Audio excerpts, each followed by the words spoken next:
You go crazy every time you pay any one of your advertising bills? Me too. And here's what I've done to alleviate the stress.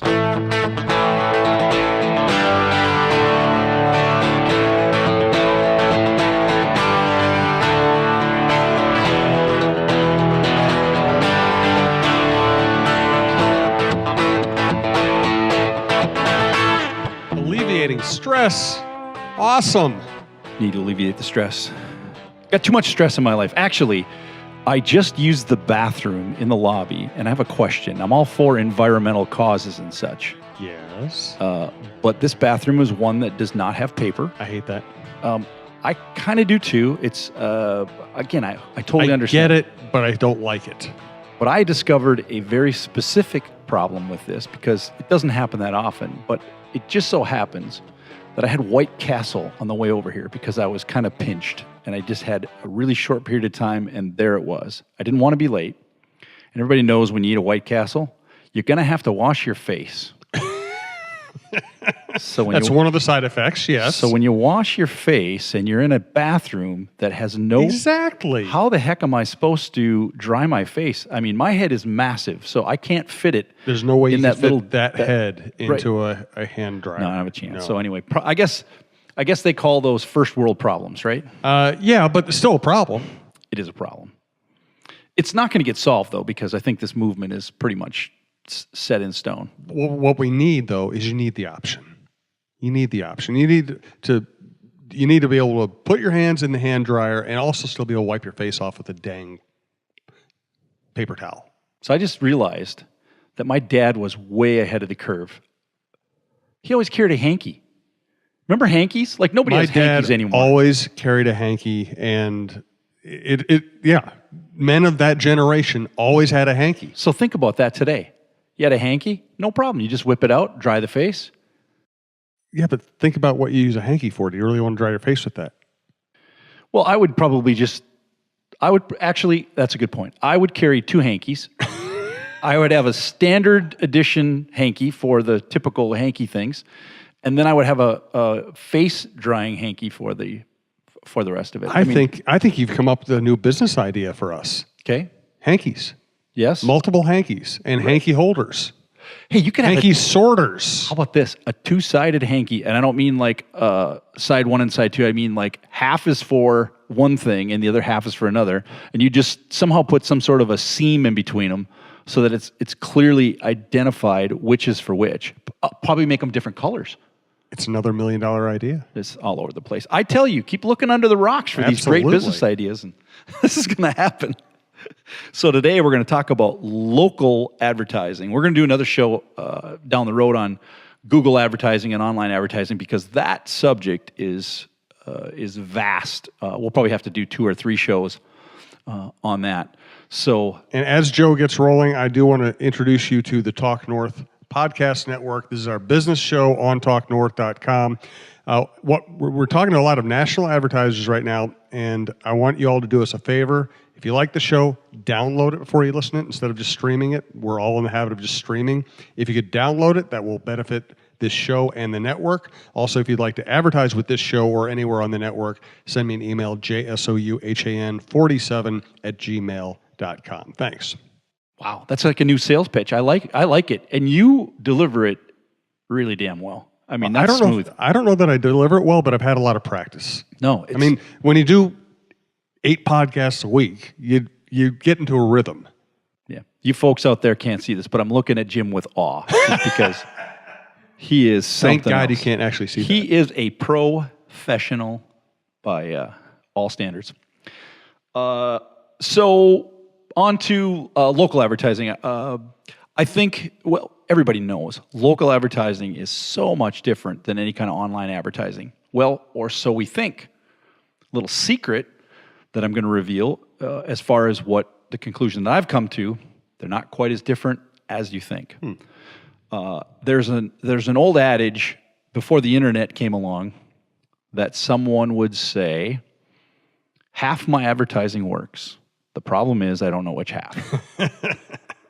And that's so true in local advertising where there's no tracking available. There's no specific tracking available. So everybody just kind of threw it out there and gave it a try. They paid attention to what people were saying when they came in the store, when they called, things like that.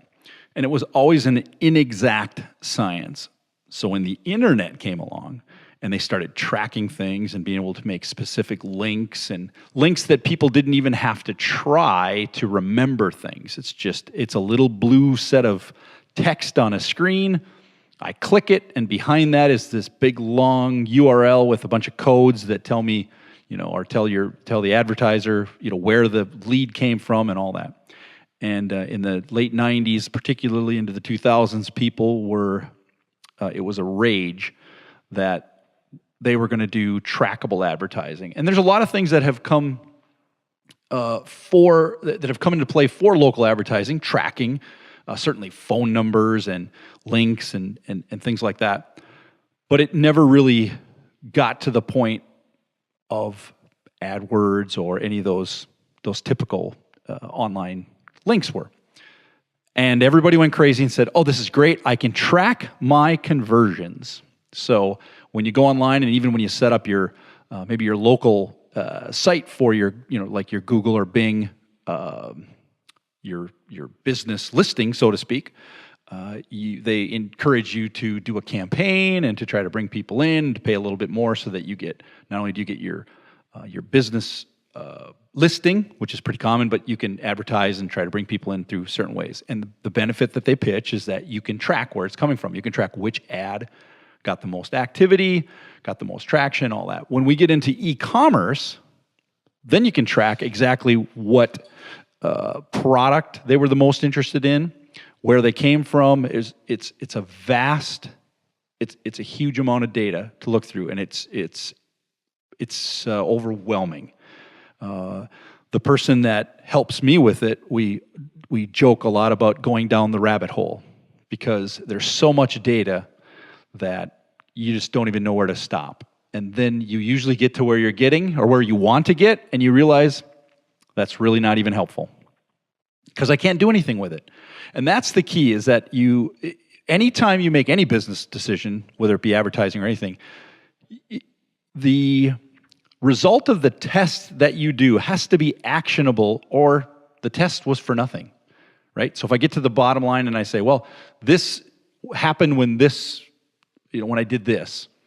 If you can't do that again, well, then you've really not gained anything, right? So actionable, you'll hear me talk a lot about doing things that are actionable, particularly when you're testing. So in local advertising, again, it's very difficult. So we have always been very tuned into the conversion side of the internet advertising. And it's easy to say, it's even more anxious to do local advertising because I really don't know what the conversions were. And you can't. I mean, you can try to ask people when they come in your store, which, by the way, I'm going to tell you in a minute, that's a terrible idea, to go out of your way and ask somebody how they heard about you. Or you can even just listen for people to offer that information, or you try to pay some attention to some kind of ancillary things, but you never really know. So again, we shift back to this whole conversions and tracking things. And just recently, I've come to the conclusion that while trying to gain conversions online, what is also happening that I've been ignoring is that there has to be an impression before there's a click and before there's a conversion. Because when I do an ad online, the first thing that happens is, the consumer, is you're searching for things, and you might see my ad. My ad might be a text, it might be a picture, it might be something, but you see it. That's called an impression. That has value. Lots of people see your ad and they don't click on it. Doesn't mean it didn't have any effect. And I'm glad you said that, because, this is completely in my self-interest, but that is one thing that our network has to do a better job of selling. We have about 450, 500,000 social media followers across the network. We generate more than 20 million Twitter impressions a month, and we need to figure out a way to sell that. If you compare the impressions that you get online with the impressions that you get in a local advertising setting, it's enormous, and the cost is extremely, extremely low. And this is something that, again, I've just started kind of keying in on and saying, all this internet stuff that I'm doing has this value of converting customers, but it also has a massive effect on whether people know us, how they know us, all that. This is why we talked in the branding show. It's so important to have a good brand, a good logo, and things like that, because when you're out there, and let's say you get an ad that has thousands and thousands of impressions, if your logo looks bad, if your message is bad, that's a negative impression that you're putting out there, so you have to be careful of that. So I then, when we opened up our stores and had to do some local advertising, I'll be honest with you, I just wanted to say, I don't want to do any of it. I don't want to do radio. I don't want to do billboards. I don't want to do newspapers. It's all old school. It's expensive. It's of no value. I've got this new thing called the internet, and I can make it work. Well, the reality is, it's still not there to the point that you can make it work. And I can just tell you that doing local advertising does work. And in most cases, it's worth what you spend. Now, that's a qualified statement on my part, which we're going to go into some details about this. But back to the whole idea of impressions. When I'm talking about local advertising, or when you're looking at local advertising options, you can, in every case, look at your cost per impression. So when we started the store, particularly in Minneapolis, where we weren't known, and when we started in St. Cloud, St. Joe, most of the people knew who we were because the people that worked at the store were local musicians, and so we had that going for us. We come down to the metro area, and that's a completely new story. And even if we did have circles of people that knew who we were, it would be such a small number of people relative to the rent that we're paying that it wouldn't make a whole lot of sense. So we developed this formula and used one of my favorite tools, Microsoft Excel, to just put together a little spreadsheet of what is happening. You got a question? I'm just listening at this point. He had that question look on his face. No, I'm processing, but I don't have a specific question. But you'll ask it if you do, right? I absolutely. You'll jump in and you won't hold back, right? I will not hold back. Okay, because I need your support, man. You have it. I need it. Good. So we developed this, and actually I want to tell you the story of why we developed it. There was a person in charge of the store, so to speak. Again, we don't really have managers or leaders, or we have leaders, I'm sorry. We don't really have managers or nobody's wears a different color shirt or anything like that. But certainly somebody needs to be the point of some of the decisions that are being made. So somebody stepped up and said, I'll take care of this, and I'd like to, keep an eye on some of the advertising things. And it got put off. We were busy getting the store together, and we really, honestly, I look back and I say we did a terrible job of advertising when we first opened. And he calls me one day and says, I think I found a great advertising thing that we can do really quick, and it's not very expensive. And I said, what is it? He says, this guy delivers pizzas and wants to we can get on his, they put an ad on the top of the pizza box, and it's going to go to 10,000 people in a matter of 7 or 8 days. It's in our neighborhood. There's all kinds of great things about it, and I don't remember what it was. It was something like, it was only $350. And so I said, yeah, just do it. We have to get something out there. People, like, when you say that, this is like a little side note. When you hear yourself say the words, we have to get something out there, stop. Stop what you're doing. Tie your bank account up. Tie your hands up. Sit down. And maybe even do the old NBA knock yourself on the head kind of a thing, because then you're doing the wrong thing, right? Do not ever just get something out there. As a matter of fact, you're going to hear me say this. Don't ever just do anything. The word just is an indicator of some of the worst behavior that anybody could ever do in business or in life. But anyway, I got off on a tangent. No, that's a good tangent. Hey, I love language. We were out at dinner last night with Tony Hoagland, who advertises on the network as a State Farm agent, and a couple of co-hosts, producer, my wife. We all started talking, and Tony's a really smart guy. And we started talking about business and what should I do with my business, how he does things. And he actually has a business coach who coaches him on just exactly the kind of stuff. Says, don't say it this way. Midwesterners overqualify everything. I think I want to. No, say what you mean. Yeah, when the word just tells you that you are underperforming. Anytime you hear yourself say that, and I say it all the time. You just have to be aware. You know, when we say this, when we give you advice about doing things, I'll be the first person to say that I probably make the mistake that I'm telling you not to make on a very regular basis. I admit that right off the bat. Yeah. The key is to start having your ears perk up so that you can pay attention to these things that are happening. But anyway, back to the advertising thing. So I said, and he said, we just have to get something out there. So we did that. And then I thought, we ought to pay a little bit more attention to this. And so when I have something I need to think about, I'll do it in the morning when there's no distractions, or I might go somewhere where I'm completely by myself. It's quiet. There's no distractions. I literally put my phone away unless there's something I need for, to search for.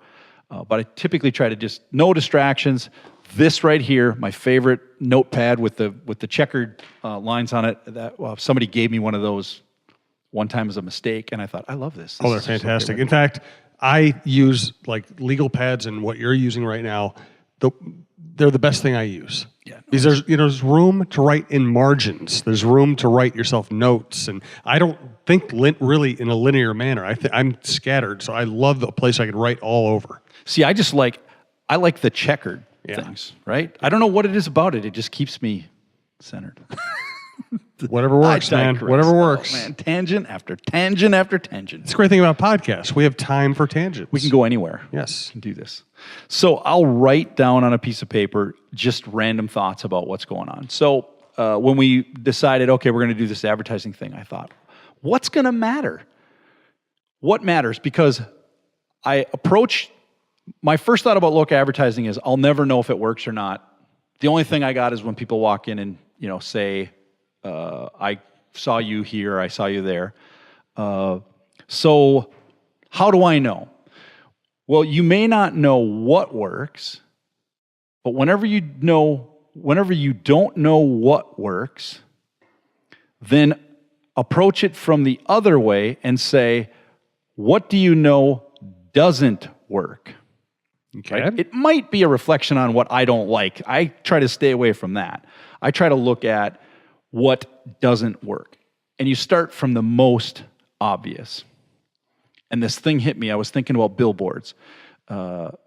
We had done a billboard in our St. Joe area, but we did it because we didn't have a good sign on the building, and our building was kind of back. So there was a billboard available. So I literally got the billboard as a store sign almost. But I had a lot of people comment on it. And so we lost that billboard for a short period of time because somebody else had it. It was in rotation, or there was something that was going on. And we noticed that traffic did seem to kind of slow down a bit.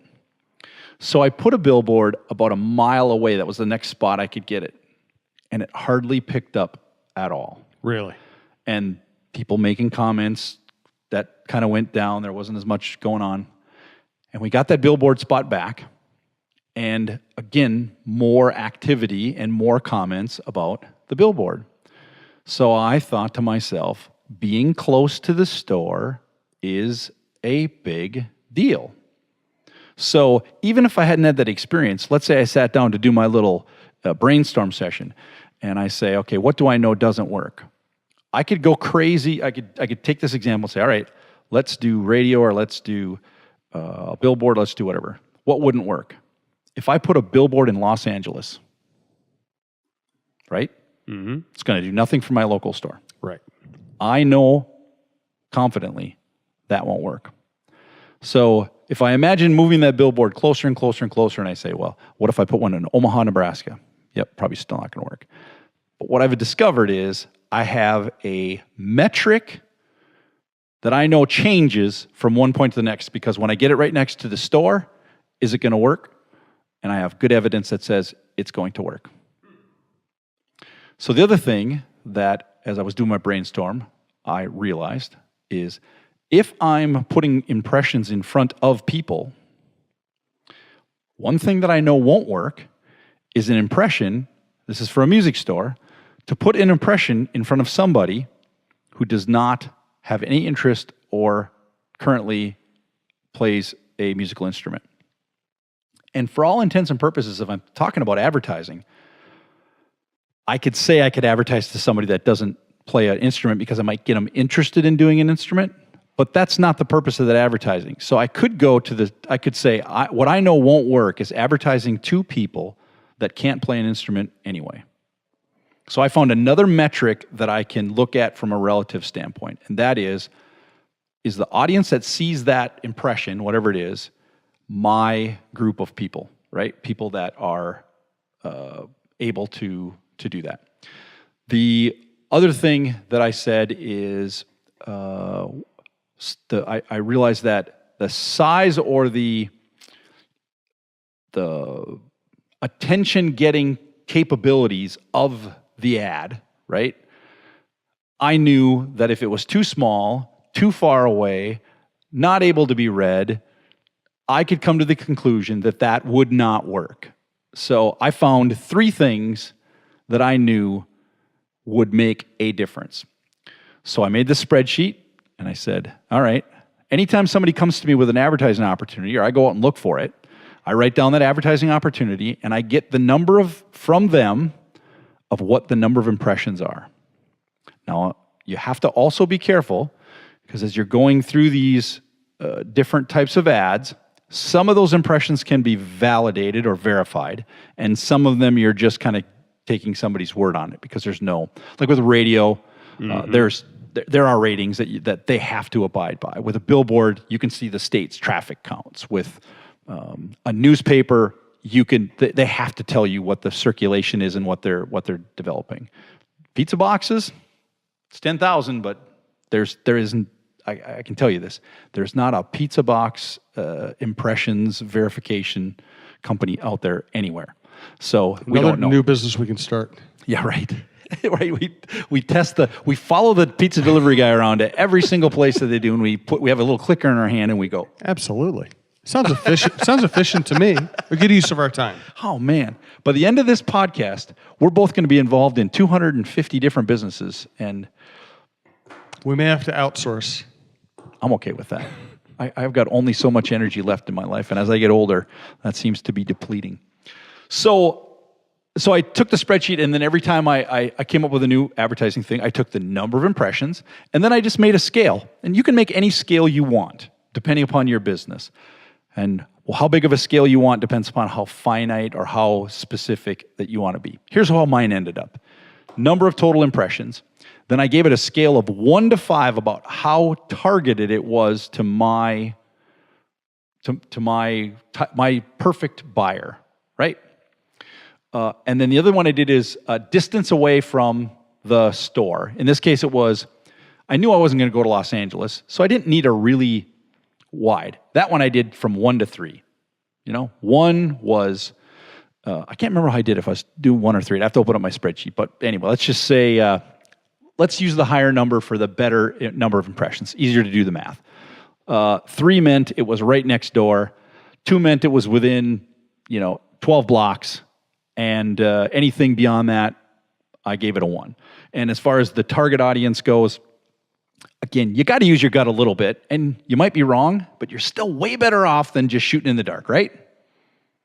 And then the other thing I did is I said, how much of a splash does this type of advertising have? Like, how much competition does it have? The example I use is we looked at doing advertising within a magazine. So if the ad was a quarter page, I taxed that a little bit, knowing that I was sharing that viewpoint with 3 other people. The billboard I gave a lot more credit to because I had that all by myself, so to speak, right? So again, not an exact science, but still way better off than just shooting in the dark. Yeah, absolutely. And I was absolutely amazed at how horrible of a decision we made on the pizza box. It was the worst one of all. Really? Yeah, it was the worst. The only thing that was worse at the time was there was a kind of a local newspaper that the impressions per the cost per impressions was a lot higher. So, and now anytime somebody comes to me, and it's great for salespeople too, because there's none of this trying to sell me on something that's, not feasible for me, and we can save both of our times and say, listen, this isn't going to work. And then I can show them, see how it's not going to work, or see how I can take that $1,000 you're asking me for, and I can get more money out of it here. I may not know how much more money I can get, but I know it's more if I do all this stuff. So that's what I suggest that anybody who has a local, any kind of a local advertising plan, don't forego doing local advertising. Like I said at the beginning of the show, it drives you crazy because you're writing checks out for hundreds or thousands of dollars, and it feels like sometimes you have nothing to show for it, or you don't have anything tangible to show for it. Back to the concept of what I know and what I don't know. I do know it works. How well it works, I don't know. So back to the adage that half my advertising works, I just don't know which ones. But what you need to do, in addition to all that, is you got to find those little gems. There are advertising opportunities out there, just like there's business opportunities out there, where you get a massive number of impressions for a very, very low dollar. And the other thing I'm going to tell people is you have to be doing PR type advertising. The advertising that people don't know is advertising. Press releases, right? Do a press release when anything new happens. Press releases are tricky because they'll ignore them if they look too advertisey, and they will. And so you have to come up with a compelling story that goes along with whatever it is changing, right? But those are golden opportunities and worth the work and effort that you put into them. By far, the best advertising is when someone doesn't know it's advertising, without any question whatsoever. So did you see the whole thing with IHOP? IHOB? Yes. Do we know what the B stands for yet? We don't know what the B stands for, but let me just tell you, this is an amazing campaign, whether it's real or a hoax, because people are saying it might be a hoax. How could it be a hoax? It could be a hoax. Well, first of all, I'm going to say, if they actually go forward with it, they're going to ruin one of the best logos and brandings that's ever happened in the country. IHOP makes sense. Yeah. If we had not had this subject and you said, look at the Fortune 1000 or whatever the biggest companies are, look through all the logos and tell me which one you think, which ones were effective, I guarantee you IHOP would have been really high on my list because it is simple. And the cool thing is it has that extra story behind it. It's fun. Young kids don't know that it stands for International House of Pancakes, but us old people, we do. And guess what? I just looked up on Twitter. It looks like it's going to be International House of Breakfast. At least that's the latest speculation. I don't think that's official, but it looks like that is the smart speculation, International House of Breakfast. Well, I was going to start this out by saying we should have officially signed them up as an advertiser before we gave them more. That's a good point. More press. However, I don't think they can afford us. I'm going to ruin it anyway. That would be the biggest boneheaded mistake in the world, in my opinion. Yes. IHOP, we know it. They already have the brand that everybody wants. So you're gonna change the word to IHOB. What is HOB? HOB stands for Hobbit. Or hobble. Or hobnob. Or hobbled. Tell me the last time that you met somebody who liked to hobnob. Nobody I would hang out with. No. And even people that hobnob wouldn't call it hobnob. And honestly, what was the movie where James Caan was hobbled? It was Misery. Oh yeah. Remember Misery? Yeah. When I hear hob, I think hobbled. This is horrible. It's bad. So I still believe it could be a hoax. Now I did see that they even showed a picture of them changing one of the signs. That's what I'm seeing. But I drove by my local IHOP and they haven't changed it yet. So this is what I'm going to say. Until they change it in my little local IHOP, I'm not going to believe it's true. Well, I'll tell you what, if they change it to IHOB, they're idiots. If they change it, if they started a hoax that they're going to change it and then they don't actually change it, Then it's genius because everybody's talking about IHOP again. I think that's what they're doing. Oh man, that would be brilliant. And that would be brilliant. That would be absolutely 100% brilliant. And you know what might happen is somebody from IHOP might be listening because they may want to advertise. You know, they're always got one ear on the street trying to figure out who to advertise with. They could be watching this or they could be listening to this show. We don't know. And we might change their mind.